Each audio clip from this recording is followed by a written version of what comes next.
Good afternoon. The Big D is back and ready to discuss everything, whether it be trades news during this Week 6 solar pod. Before I tell you about all the trades news discussion, please subscribe, like, and share the Spunky Spectrum Sports YouTube page where you see all my content, all my videos, all my podcast. Speaking of the Big D podcast, you can also check me out on Spotify and Apple for audio podcasts. So, obviously, despite the trade deadline not coming for a couple weeks, seemingly NFL teams are not wasting time with a couple big deals happening today involving veteran wide receivers. So, let's start with the big one. The New York Jets getting Davante Adams. Obviously, based on the quarterback here, there was always a chance the Jets would get Davante Adams. And after last night's 23-20 loss to the Bills, the Jets have finally acquired Davante Adams for a conditional third round pick that could become a second.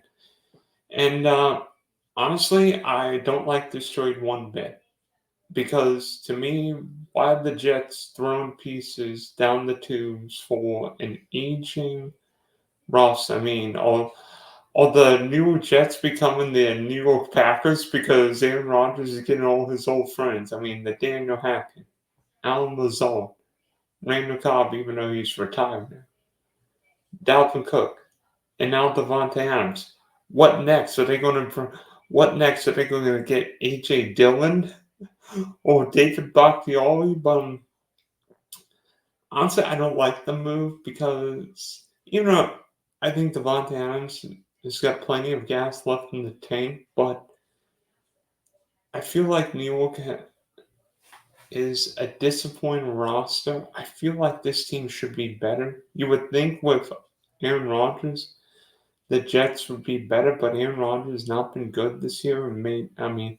The throw late in the game, whether Mark Williams slipped on the turf is one thing, but I don't think I don't know. I mean, could the Jets battle for a playoff spot? Yes, but the Jets make so many mistakes. I mean, they fired the one coach who could actually work the defense, and last night New York couldn't stop Ray Davis, the Bills rookie running back from Kentucky.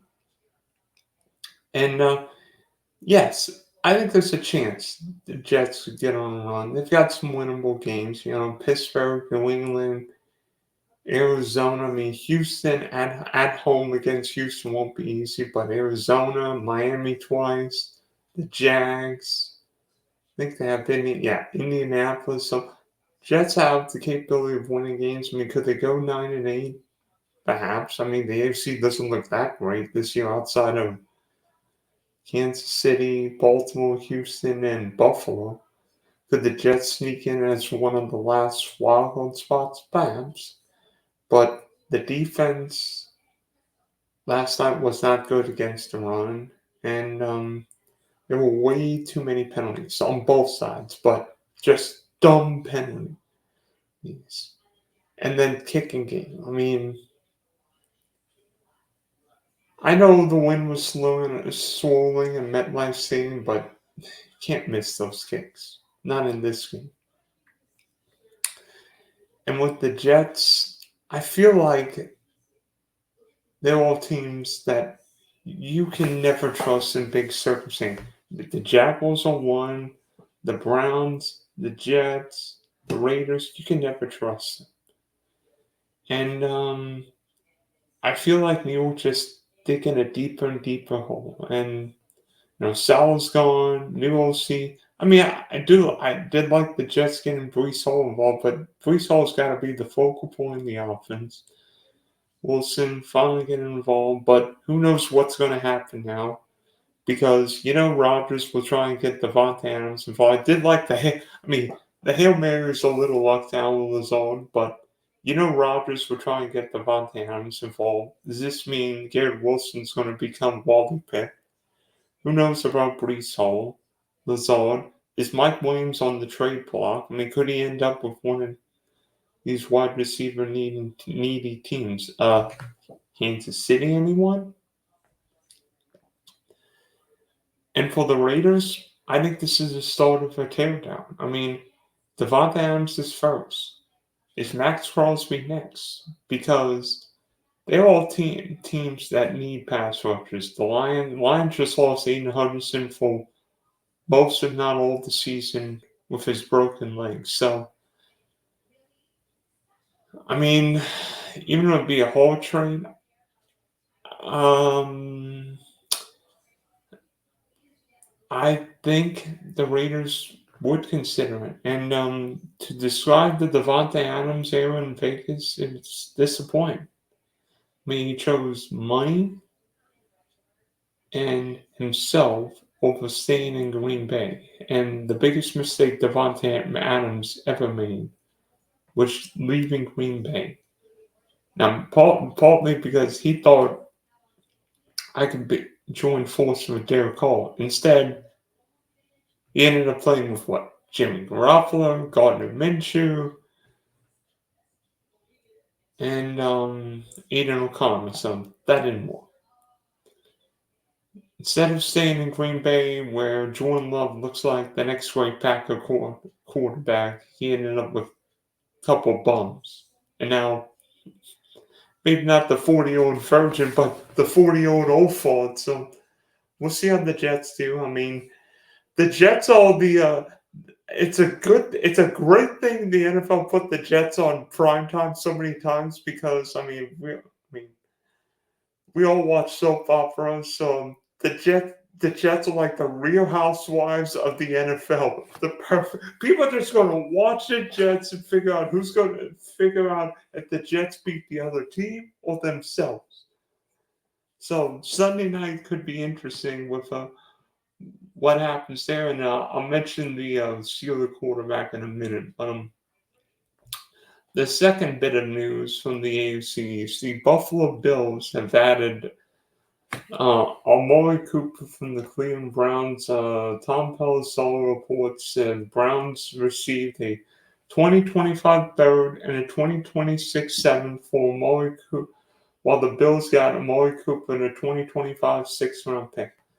Honestly, I love this move from the Bills. Amari Cooper is a veteran professional route runner, and he'll have 3 or 4 of those wow games a year. Remember, I think it was against Houston last year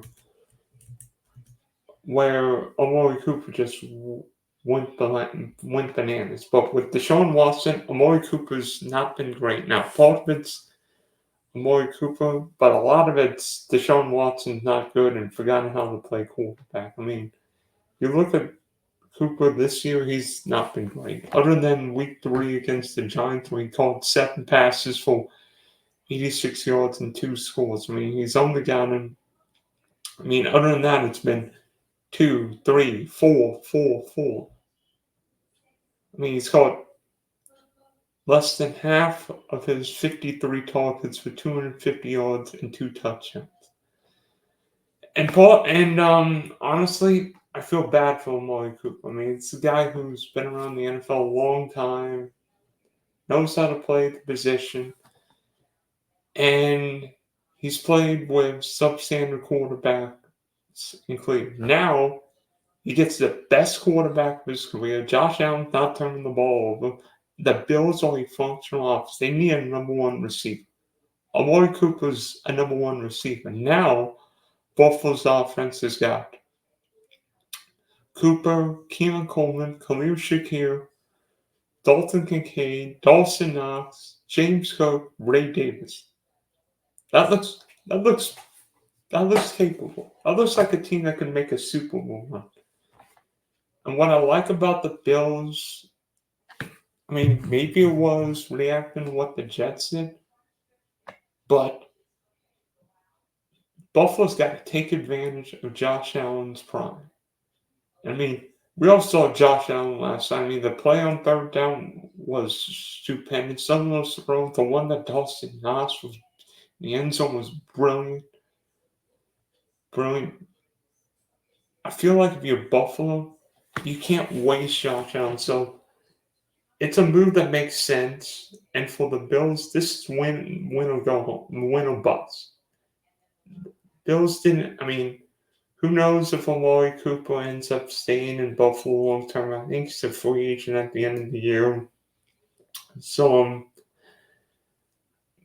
could there be an extension? Perhaps. Because I don't know if the Bills want to give up a third round pick for what 10, 11 games from Amari Cooper, but the Broncos gave up multiple picks for Von Miller, and he brought them a Super Bowl. I mean, could the Bills do the same thing for Amari Cooper? And for the Browns, Cleveland is now in the position, maybe tanking for the #1 pick. I mean, if anybody drafted Cedric Tillman, this might be his time. I think David Njoku, depending on quarterback play, will be fed a lot of targets. So maybe Njoku's a popular trade talk in the next couple of weeks. I mean, who knows if Nick Chubb comes back, but right now, I think Cleveland's an offense you want to target if you're picking up a waiver defense. So even if you're picking up Cincinnati this coming week, the Bengals aren't the worst option you could have. But I really like it. I mean, yes, it might hurt Kincaid, it might hurt Keon Coleman, Shakir, but if you're the Bills, you don't care about fantasy outlook. You care about winning Super Bowls. And Amari Cooper, it's the Bills. And also, with these moves, you know who didn't make a move for wide receiver? The Chiefs. A lot of people thought the Chiefs would have gotten Amari Cooper because, again, veteran wide receiver with Mahomes and Andy Reid. Now, what will the Chiefs do? I mean, could they get DeAndre Hopkins? Could they get Deontay Johnson? Could they get Christian Kirk? Problem is the Chiefs don't have a lot of cap space, so can the Chiefs make a move? I mean, maybe they have to rework contracts, kick the can down, and take on more dead cap in 25 or 26. But if you can't see, so what? The Super Bowl bust right now. Can the Chiefs make it 3 in a row? And the wide receivers a big need without Rashee Rice and Marquise Brown. So what would the Chiefs do? And then item number 3, hearing rumors the Pittsburgh Steelers may consider switching quarterbacks and having Russell Wilson make his Pittsburgh Steelers regular season debut against the Jets this coming Sunday night. And I know everybody's saying, Justin Fields is 4-2. The Steelers would be one goal line stand from being 5-1. But if you look at the stats, Justin Fields has not been great this year. I mean, he's only thrown for 1,100 yards, 5 touchdowns. Yeah, he's rushed for 5 touchdowns, but if you look at Justin Fields' stats, I mean, 22nd in passing yards, tied for 25th in passing touchdowns, and 20th in QBR. And Mike Tomlin made an interesting choice with Kenny Pickett last year. I think Tomlin, despite being a defense-minded coach, realizes we need better offense. If the Steelers are going to beat Josh Allen, Pat Mahomes, Lamar Jackson, Joe Burrow, we need better quarterback play. And Justin Fields, while being a better runner than Russell Wilson, isn't really a great thrower. And Russ, now, maybe it's a situation where the Steelers use both quarterbacks, where Justin Fields is a runner and Russell Wilson's a thrower. That would be interesting. But, if you're the Steelers, I mean, Pittsburgh's schedule is about to get brutal in a few weeks because Steelers don't play any division opponents until week 11, and then they play everybody in the AFC North Philly, and Kansas City. So the Steelers have to bank wins now. I mean, they have the Jets is coming Sunday night, then the Giants the following Monday night, and then the Commanders. So, frankly, these are games. I mean, Commanders will be hard, especially with how Jane Daniels look. But the next 2 weeks are critical. The Steelers want any chance in the playoffs. They've got to win these games before the Steelers start playing AFC North teams. And whether that means Russell Wilson plays, whether it means Justin Fields plays, whether we see a combination of both, it's going to be fascinating to see how this winds up. And then, I like to rant. I like talking. But I don't think Jerry Jones was happy with how his Cowboys played on Sunday. I mean, a 47-9 butt kicking, the worst loss that Jerry Jones has suffered, and worst home loss that Jerry Jones has suffered during his tenure of Cowboys owner. And to be honest with you, the Cowboys have looked more like the Dollar Tree or Dollar General with what they've done. I mean, yeah, they gave the Dak Prescott and CeeDee Lamb big contracts, but not really making moves in the offseason. The Cowboys have an 82-year-old owner who's also the GM. You think the Rooney family would draft the players on the Steelers? You think the Hunt family would draft the players on the Chiefs? You think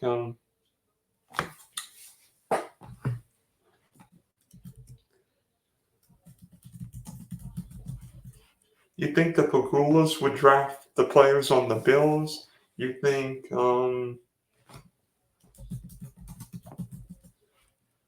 Steve Biscotti would draft the players on the Ravens? No, they have GMs. Why is Jerry Jones running, not just owning, but running the Cowboys team? And secondly, but he's saying Mike McCarthy's the problem. Mike McCarthy's not the problem. I mean, but in Dallas's last 4 home games, the Cowboys have not just lost, they've been embarrassed all 4 times against the Packers, Saints, Ravens, and Lions. And frankly, the Cowboys aren't good enough. The Cowboys have no running game, no offensive line, no pass rushers, whether Michael Parsons plays or not. And this team's not winning the NFC East. They're not winning the NFC East. Not with Philadelphia, with Jalen Hurts, Washington. Cowboys will probably end up finishing third, and if the Giants had a better quarterback, they'd be last. I'm not kidding. Cowboys aren't good, and they're not getting better. Dax might be the highest paid quarterback in the league, and Sunday's performance was disastrous. I could see why CeeDee frustrated, because this Cowboy team is a fraud. It's a big, fat fraud. And I don't know. Good thing the Cowboys on bye, because now the Dallas talk shows would have 2 weeks before the Cowboys playing Santa Clara. Oh, that'll be another loss. Yeah, because the Cowboys never win in the Levi Stadium. So, I mean, did the Cowboys make a move? I mean, Davante Adams would have looked good as the number 2 receiver. Oh wait, the Cowboys didn't get him. Amari Cooper. Oh wait, they traded him, so they're not going to get. I don't know. I mean, the Cowboys and Jets should have been on a soap opera because instead of Days of Our Lives, should have been Days of Jerry Jones's Lives. Yeah. So it's gonna be fun to see what the Cowboys do. I mean, they've got some tough games. Falcons against 49ers, Commandos, Eagles. So the Cowboys are going to be in the news one way or another the next few weeks. So thanks for tuning in to the Solar Pod with the Big D as I recap the Week 6 trades, news, and rants. You can always check me out, Spunky Spectrum Sports, the Big D Podcast, and I am signing off.